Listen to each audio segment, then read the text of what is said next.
Yo les gars, alors aujourd'hui sur Rusher, je présente un tout nouveau gameplay sur Advanced Warfare, donc mon premier que je postule sur YouTube. Et vous allez voir que ça va être une tentative de médaille vicieux. Vous allez voir que je joue avec mes streaks. Donc je vais être en compagnie de Clem sur la map Solar qui pour moi est l'une des meilleures maps avec Rio. Pour moi c'est les deux meilleures maps du jeu. Mais bon, c'est pas le sujet. Alors aujourd'hui je voulais un peu vous parler de mes ressentis sur le jeu. J'ai pas beaucoup de temps de jeu, j'ai à peine 10 heures de jeu. Et je peux vous dire franchement que le jeu, la première fois que vous y jouez, surtout que moi je l'ai pas eu à la sortie, ça veut dire que dans les accueils je tombais que contre des mecs qui avaient des 2-3 prestiges de plus que moi. Et franchement je peux vous dire que ça vous pénalise de ouf, étant donné que vous pouvez en fait avoir des armes dans des butins que vous pouvez obtenir dans des parties. Et du coup, ces armes elles sont plus améliorées que celles que vous avez au début. Ça veut dire que moi au tout départ je me retrouvais avec une AK-12. Donc l'AK-12, moi, c'est l'arme que j'utilise d'ailleurs dans ce gameplay.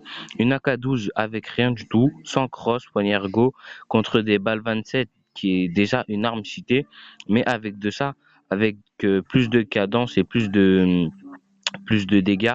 Et franchement, je peux vous dire que ça vous pénalise énormément, surtout que la première fois que vous jouez, vous n'avez pas franchement, même si vous avez du bon skill, vous savez pas franchement où vous dirigez, vous suivez un peu les autres et vous essayez de vous déplacer en bordure de map, mais je peux vous dire que le jeu il est très compliqué, tout simplement parce qu'il y a des ennemis qui peuvent apparaître de n'importe où, que ce soit d'un top ou je sais pas où. Franchement, il peut y avoir des ennemis n'importe où et c'est ça qui rend la tâche beaucoup plus compliquée dans ce jeu. Ça, c'est franchement un des principaux défauts que j'ai trouvé à ce jeu. Il y a aussi un truc que j'ai pas compris avec les atouts 3, je crois. C'est tout simplement parce que vous avez 5 atouts possibles, par exemple 5 atouts à choisir, et vous pouvez en sélectionner maximum 2.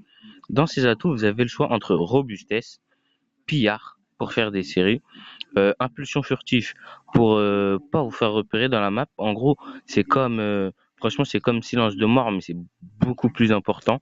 Et vous avez détermination. Donc vous devez choisir sur ces 4 atouts qui sont pour moi les plus importants. Moi je trouve qu'après le reste, ils sont ils passent en fait ces 4 atouts, ce sont les atouts prioritaires. C'est comme quand vous jouez sur Black Ops 2, je me rappelle, moi je joue toujours avec détermination pour avoir des streaks plus rapidement. Robustesse, bah ça c'est la base. Et après, silence de mort, voilà quoi, ça reste tout de même Call of Duty, un jeu où il y a pas mal de gens qui jouent au son. Et franchement, je trouve que c'est très pénalisant. C'est un des plus grands défauts que j'ai vu au jeu, mis à part la connexion. Mais la connexion, franchement, je pense que ça a vraiment été réglé, tout simplement parce que dans ce jeu, c'est plus comme avant. Ça veut dire si la connexion elle est mauvaise, elle sera mauvaise pour tous les joueurs de la partie. Et du coup, il y aura personne qui sera privilégié et personne qui aura une meilleure connexion que quelqu'un d'autre. Ça que je trouve tout de même bien.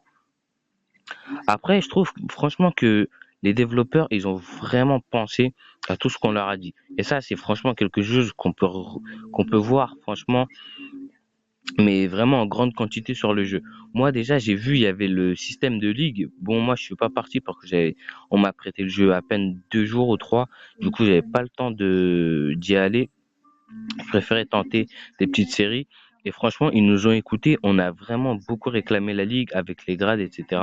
Et je trouve que c'est assez bien. Ils ont remis les systèmes de clans et les guerres de clans qui, franchement, avaient passionné pas mal de monde sur Ghost. Donc ça, c'est franchement des points positifs. Et pour ceux qui, par exemple, qui avaient critiqué le jeu avant la sortie, il y a un mode de jeu sans l'exosquelette, ce qui veut dire que c'est comme si en gros vous jouez à Ghost en gros sans exosquelette et franchement ça montre que le jeu il a été fait pour tout type de joueur. Ça veut dire vous pouvez pas être déçu en fait. S'il y a quelque chose que vous aimez pas, vous pouvez toujours aller dans un mode de jeu qui vous plaît. Et c'est ça franchement que j'apprécie dans ce jeu et qui me laisse perplexe parce qu'il y a beaucoup aussi de points négatifs, mais c'est franchement beaucoup compensé par les points positifs. Donc peut-être moi, l'Advance Warfare, je vais sûrement l'acheter d'ici la fin de l'année. En tout cas, moi, c'est un jeu que je conseille à tous les gamers. Par contre, franchement, je peux vous dire, si vous voulez franchement faire des bonnes games, jouez en groupe, ça c'est sûr, et essayez franchement de jouer franchement avec des gens qui ont des plus gros prestiges que vous parce qu'au début, si vous jouez avec des bas précis, vous allez franchement galérer.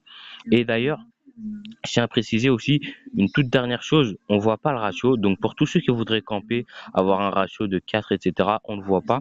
Donc je trouve que c'est bien et je trouve franchement que ça va moins camper. En tout cas, j'espère ça et je vous souhaite une très bonne journée. C'était franchement un bon gameplay, je trouve. Et voilà quoi. Allez, peace les gars. Yo les gars, alors aujourd'hui sur Rusher, je présente un tout nouveau gameplay sur Advanced Warfare, donc mon premier que je postule sur YouTube.